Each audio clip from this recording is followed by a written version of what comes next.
बिस्मिल्लाहिर्रहमानिर्रहीम। अस्सलाम वालेकुम दोस्तों, शाहजेब अली एक बार फिर से आपके साथ।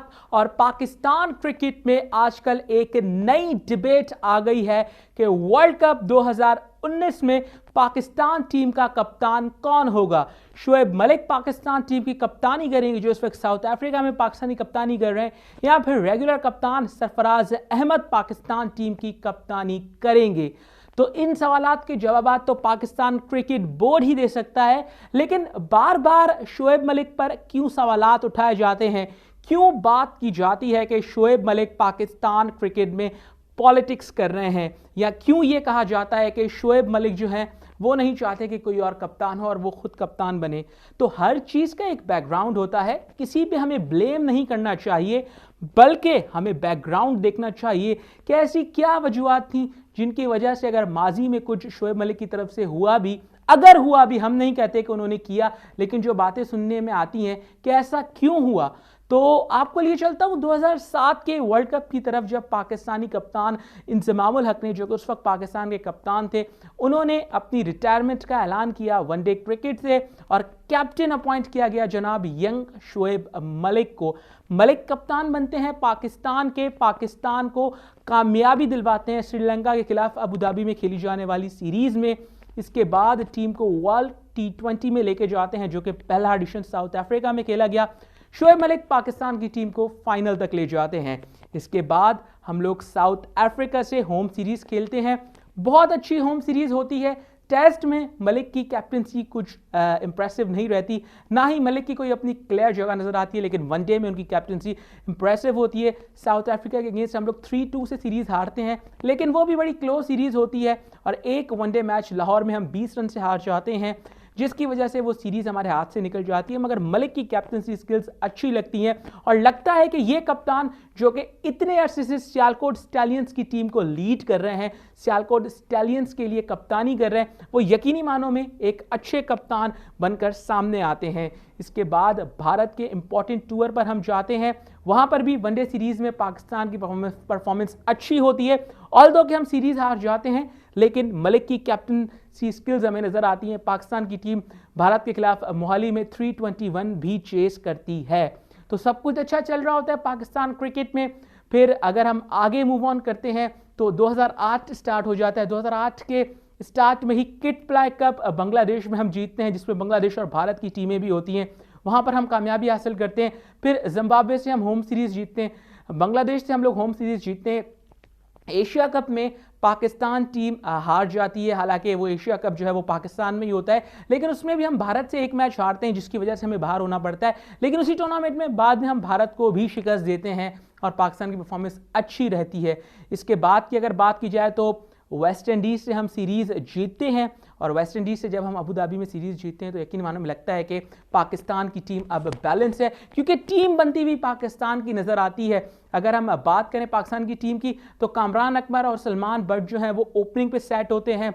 1 डाउन पर यूनिस खान खेलते हैं, नंबर 4 पर मोहम्मद यूसुफ खेलते हैं, 5 पर शोएब मलिक खुद आते हैं, 6 पर मिसबाउल हक को इंडक्ट किया हुआ होता है, 7 पर शाहिद आफरीदी खेलते हैं, 8 पर अब्दुल रज़ाक, लेकिन अब्दुल रज़ाक ICL में चले गए थे, तो 8 पर किसी और ऑलराउंडर को खिलाया जाता है कि जो पेस बॉलिंग भी करे और साथ साथ बैटिंग भी करे। 9 पर सईद अजमल आपके पास होते हैं, और फिर उमर गुल और कभी शोएब अख्तर होते थे, कभी मोहम्मद आसिफ होते थे, कभी कौन होता था। तो दूसरे बॉलर्स रोटेट होते रहते थे, आते रहते थे। एक टीम सेटल्ड पाकिस्तान की नज़र आ रही थी। लेकिन 2008 के बाद फिर कुछ यूं हुआ कि 2009 के इब्तिदा में पाकिस्तान और श्रीलंका की सीरीज हुई। टेस्ट की कप्तानी यूनिस खान को दी गई, वनडे की कप्तानी शोएब मलिक के पास ही थी, और वो सीरीज पाकिस्तान हार गया। हालांकि एक वनडे मैच में पाकिस्तान ने अच्छी परफॉर्मेंस दी, लेकिन लाहौर के आखिरी मैच में बुरे तरीके से पाकिस्तान की टीम कोलैप्स हुई, 100 रन भी नहीं कर सकी, और उसके बाद शोएब मलिक से बिला वजह कप्तानी ले ली गई। इसकी जो बेसिक वजह थी वो ये थी कि पाकिस्तान में गवर्नमेंट चेंज हो गई थी, और नसीम अशरफ जो पाकिस्तान के क्रिकेट बोर्ड के चेयरमैन थे, जिन्होंने शोएब मलिक को कैप्टन अपॉइंट किया था, शोएब मलिक को चेंज कर दिया गया पाकिस्तान के नए चेयरमैन एजाज बट की जानिब से। शोएब मलिक को जब कप्तानी से हटाया गया तो यूनिस खान को कप्तान अपॉइंट किया गया, और यूनिस खान ने वर्ल्ड T20 जीता। तो वर्ल्ड T20 जीतने के बाद चीज़ें यूनुस खान के कंट्रोल में आ रही थी, लेकिन ड्रेसिंग रूम का माहौल कुछ लग रहा था कि शायद प्लेयर्स खुश नहीं थे। एंड शोएब मलिक को कप्तानी से क्यों हटाया गया था जब टीम अच्छा कर रही थी, पिछले वर्ल्ड T20 का फाइनल खेली थी, ये समझ से बालातर था। मगर क्योंकि नए चेयरमैन आए थे, उन्होंने अपना कप्तान लगाना था, तो उन्होंने यूनुस खान को कप्तान लगाया। उसके बाद फिर टीम में जो कंट्रोवर्सीज हुई, मैं उसका जिक्र नहीं करूंगा।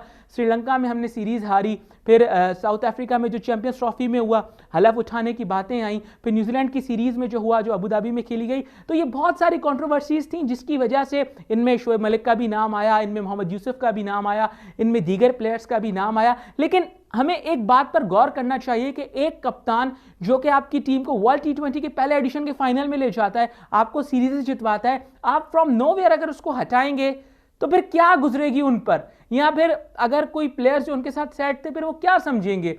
हालांकि यूनुस खान को अगर टेस्ट की कप्तानी दी जाती तो वो टेस्ट की कप्तानी अच्छी कर रहे थे और वनडे की कप्तानी के शायद ख्वाहिशमंद भी नहीं थे, लेकिन एजाज भट्ट साहब की क्या थिंकिंग थी कि यूनुस खान को कप्तान बनाया गया।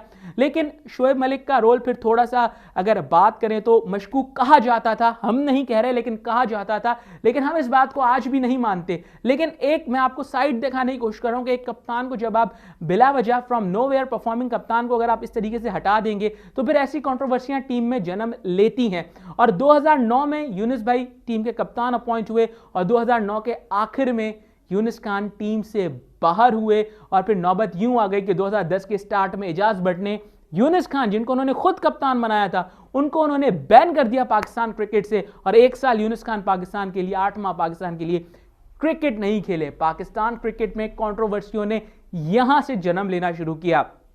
कंट्रोवर्सियां कोई पुरानी नहीं है पाकिस्तान क्रिकेट में, लेकिन लेकिन लेकिन जो अब कंट्रोवर्सी पाकिस्तान को फेस करनी पड़ी है, जो अब बात की जाती है कि शोएब मलिक की तरफ से ये होता है, तो लोगों को ये दिखाना, ये बताना भी जरूरी है कि शोएब मलिक के साथ पास्ट में क्या होता रहा है, जिसकी वजह से ये सारी चीजें हमें मंजर यहाँ पर नजर आई। शायद शोएब मलिक पाकिस्तान टीम की कप्तानी करते तो आपको दूसरे कप्तान की जरूरत भी ना पड़ती, इतनी कंट्रोवर्सियां भी नहीं आती, कंसिस्टेंट परफॉर्मर थे। लेकिन बाद में टीम के साथ क्या हुआ आपने देखा। उसके बाद फिर यूनुस खान कप्तान बने, मोहम्मद यूसुफ कप्तान बने, फिर शाहिद आफरीदी कप्तान बने, सलमान बट कप्तान बने और उसके बाद मिसबाह-उल हक पे आके मामला रुका।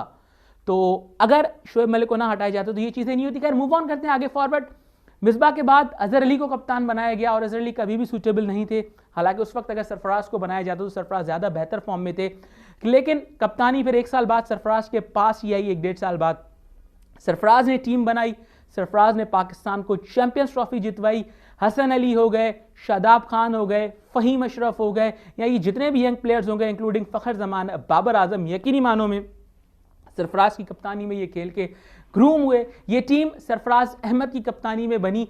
मोहम्मद आमिर जो आज कंप्लेन कर रहे हैं, शायद कोच से हमने बात सुनी है, हम नहीं कह रहे कि सरफराज से वो खुश नहीं, तो सरफराज ने उन्हें सपोर्ट किया, उन्हें चांस दिया। मिकी आतर के साथ उनकी अंडरस्टैंडिंग बनती हुई नजर आई और ये पाकिस्तान के कप्तान थे। लेकिन बीच में जहां पर सरफराज की परफॉर्मेंस थोड़ी सी शेड होने लगी तो लोग बात करने लगे कि सरफराज को तब्दील कर दिया जाए। हालांकि शोएब मलिक ने, मोहम्मद हफीज़ ने 12 कहा कि ये वर्ल्ड कप उनका आखिरी होगा, तो वो कप्तानी नहीं करना चाहते, वो पाकिस्तान के फ्यूचर की तरफ देख रहे हैं, वो सरफराज अहमद को सपोर्ट कर रहे हैं बीइंग अ कैप्टन। लेकिन स्टिल हमारी पब्लिक की तरफ से ये ख्वाहिश आती रही कि नहीं, कैप्टन अगर एक सीरीज में या 2 सीरीज में परफॉर्म नहीं करता है, अगर पिछले 5 या 10 इनिंग्स में उनसे रन नहीं हुए तो फ़खर जमान भले ना करें, फ़खर जमान का एक्सेप्ट है, लेकिन अगर सरफराज नहीं करते तो सरफराज के ऊपर तलवार लटकती है। पाकिस्तान का कौन सा ऐसा विकेट कीपर था कामरान अकमल के अलावा जिन्होंने माजी में रन किए हैं नंबर 7 पर खेलते हुए? कामरान अकमल बाद में ओपन करने लगे थे और सरफराज की परफॉर्मेंसेज भी अच्छी हैं। अगर आप सरफराज का ओवरऑल रिकॉर्ड देखें तो इतना बुरा नहीं है, अभी भी उन्होंने 41 रन किए हैं। तो अब शोएब मलिक को जब कप्तान बनाया गया है तो बहुत सारी बातें आ रही हैं, पब्लिक चॉइस आ रही है कि शायद शोएब मलिक को कप्तान बना दिया जाए, सरफराज अहमद को कप्तानी से हटा दिया जाए। तो मेरा ख्याल है शोएब मलिक अब खुद भी कप्तान नहीं बनना चाहेंगे, वो खुद भी इन कंट्रोवर्सियों से निकलना चाहेंगे। बैकग्राउंड मैंने आपको बता दिया कि अगर मलिक ने कुछ किया भी, तो मलिक के साथ क्या हुआ जरा ये भी आप देखें। लेकिन पाकिस्तान के कप्तान सरफराज अहमद हैं और इंशाल्लाह सरफराज अहमद को ही रहना चाहिए। सरफराज अहमद ने ये टीम बनाई है, सरफराज अहमद इस टीम के कायद हैं और सरफराज अहमद ने ही इस टीम को पिछले 2 साल से लीड किया है, इन लड़कों को अपने साथ खिलाया है। तो अब जब वर्ल्ड कप में सिर्फ और सिर्फ कुछ माह का अरसा रह गया है और पाकिस्तान ने 10 वनडे इंटरनेशनल मैचेस खेलने हैं, साउथ अफ्रीका के खिलाफ 5वां वनडे हम छोड़ दें तो 10 वनडे इंटरनेशनल मैचेस पाकिस्तान ने खेले, 5 ऑस्ट्रेलिया से, 5 इंग्लैंड से। तो इनमें यकीनी तौर पर पाकिस्तानी कप्तान सरफराज अहमद होंगे और सरफराज अहमद को ही कप्तानी करनी चाहिए। ये टीम सरफराज की है, सरफराज डिजर्व करते हैं वर्ल्ड कप में कप्तानी करना। सो बीइंग अ पाकिस्तानी हमें भी अपने कप्तान की सपोर्ट करनी चाहिए। पाकिस्तान जिंदाबाद, पाकिस्तान पाइंदाबाद। सरफराज हो या मलिक हो, दोनों हमारे फेवरेट हैं, लेकिन पाकिस्तान के लिए जो बेहतर हो हमें उसको सपोर्ट करनी चाहिए। और एक कप्तान जो पिछले 2 साल से पाकिस्तान को लीड करता हुआ आ रहा है, अगर वर्ल्ड कप में भी वही लीड करता रहे, मलिक और हफीज़ जैसे सीनियर उसकी सपोर्ट करते रहे, तो ये पाकिस्तान के लिए भी अच्छा होगा। शाहजेब अली को इजाज़त दीजिएगा। पाकिस्तान जिंदाबाद।